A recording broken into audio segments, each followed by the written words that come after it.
कैरीचं चटकदार चटपटीत असं फोडणीचं वरण आज आपण करतोय। आपण ऋतुमानानुसार येणारी फळं किंवा भाज्यांचा आपल्या आहारामध्ये समावेश करतो। आता आपल्याला कैऱ्या मुबलक प्रमाणात मिळतात आणि म्हणून मग कैरी घातलेलं वरण हे झालंच पाहिजे आणि याची चव पण खूप छान असते। मी सुजाता, पारंपरिक पदार्थांमध्ये आपलं मनापासून खूप खूप स्वागत। आता आपण या वरणासाठी दोन प्रकारच्या डाळी घेतल्यात, तूर डाळ आणि मूग डाळ। दोन्ही डाळी 2 पाण्यामध्ये स्वच्छ धुवून घेतल्यात। आता याच्यामध्ये पुरेसं पाणी घालून आपण कुकरच्या मध्यम आचेवर 2 शिट्ट्या काढून घेणार आहोत।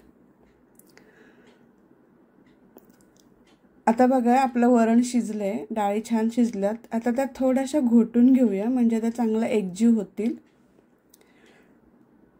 मी केलेली रेसिपी तुम्हाला जर आवडत असेल तर नक्की लाईक शेअर करा। माझ्या चॅनलवर नवीन असाल तर सबस्क्राइब करा आणि मला प्रोत्साहन द्या। कमेंट्स करून तुमच्या प्रतिक्रिया देखील नक्की कळवा। आता आपण फोडणीमध्ये काय काय घालणार आहोत ते बघूया। हिरवी मिरची बारीक चिरून घेतली आहे, कैरीच्या फोडी करून घेतल्यात, लसूण पाकळ्या घेतल्यात 5-6, एक मध्यम आकाराचा कांदा, गूळ, कोथिंबीर आणि थोडासा सांबर मसाला आपण याच्यामध्ये घालणार आहोत।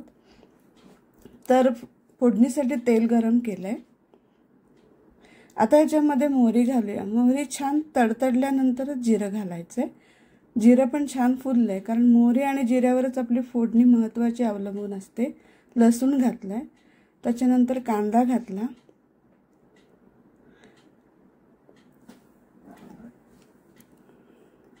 कांदा तुम्हाला आवडत नसेल तर तुम्ही स्किप करू शकता। सुकवलेला कढीपत्ता आहे हा, मी कढीपत्ता स्टोअर करून ठेवलाय सुकवून, तो घातलाय। हिरव्या मिरचीचे तुकडे घातलेत, पण उन्हाळा आहे तर कांदा वापरलाच पाहिजे। कांद्याने पण आपल्या वरणाला खूप छान खमंगपणा येतो। आता हे सर्व जिन्नस तेलामध्ये छानपैकी फ्राय करून घेऊया, शिजवून घेऊया। आता ह्याच्यामध्ये मी हिंग घातले आणि कोथिंबीर घातले। कोथिंबीर फोडणीत पण घालायची आणि नंतर सजावटीसाठी पण वरून घालायची। कोथिंबीरीचा वास छान लागतो। त्याच्यानंतर आता हे कैरीचे तुकडे घातलेत। तुम्ही कैरी खिसून पण घालू शकता, पण कैरीचे तुकडे वरणामध्ये खाताना दाताला खूप छान लागतात। आणि गूळ घातलाय।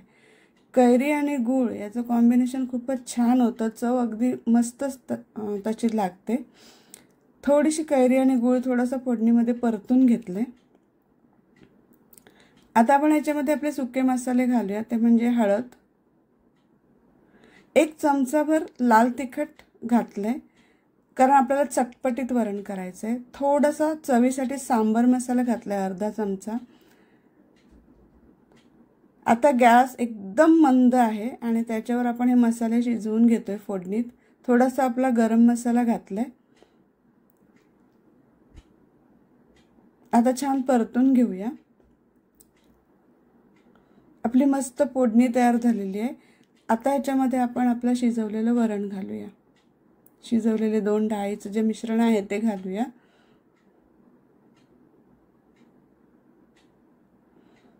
आता हे छानपैकी परतून घेऊया।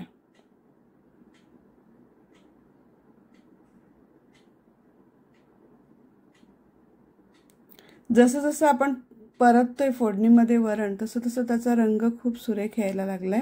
आता याच्यामध्ये गरम केलेलं पाणी घातलंय आणि आता याला छानपैकी मस्त उकळी आणूया। चवीनुसार मीठ घालूया।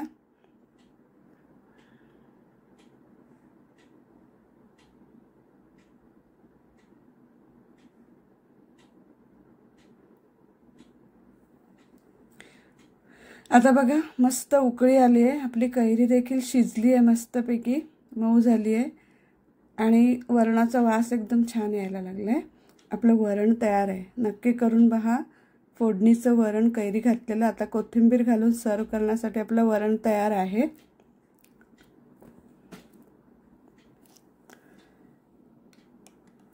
कोणतीही एक भाजी आणि भातासोबत हे वरण खूप छान लागतं किंवा चपाती सोबतही खूप छान लागतं। कैरीचं चटपटीत वरण।